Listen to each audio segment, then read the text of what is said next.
So, Joe, the U.S. economy hasn't experienced a recession in about 7 years. How likely do you think a U.S. recession is in the next year or so? Sure. Well, thanks, Noni. I mean, clearly, at the beginning of the year, the markets were reflecting fairly high, elevated odds of recession, which in our estimation and judgment were somewhat overstated. And the reason for that is, expansions, all else equal, just don't die of old age. They generally die of a combination of two things: imbalances in the system, such as a housing run-up and overbuilding, as well as a shock, a so-called something that comes in unforeseen negative that can deteriorate confidence.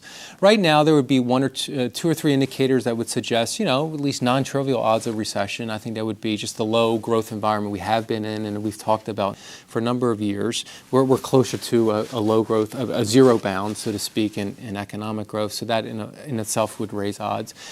Parts of the U.S. economy are struggling. Manufacturing and exports, again, something we talked about at the beginning of the year in the outlook, remain in place.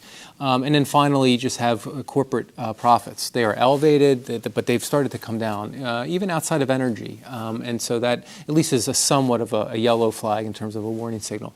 That said, it's hard-pressed to say right now that the odds of recession are very elevated. By our judgment, certainly roughly 15-20% odds. The reason why they're so low is because we still have a Federal Reserve, despite modest tightening, still very accommodative, meaning 50 basis point Fed funds rate, well below the rate of core inflation, so very accommodative.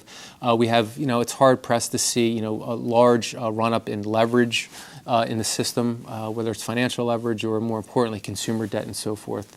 Consumers in some part are still paying down debt in the mortgage sector. And then finally, you just look at other imbalances. The housing market, although it's grown, it's still coming from very depressed levels. And so as a share of the economy, wouldn't point to an outside risk of the U.S. economy tipping over.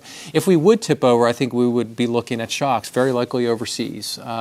Brexit is something that we will see headlines on. Britain perhaps leaving the EU in the middle of the year. I think more importantly is China. We don't see that emerging as a significant threat this year as tipping the global economy into recession. But if we are monitoring an area of the world that could be recessionary the next 2 or 3 years, it would be potentially from China. And Joe, to what extent have the markets been reflecting recession worries? Well, I think in the beginning of the year they were actually reflecting the equity market had sold off, fell over 10%. The corporate bond market spreads rose relative to, say for Treasury securities.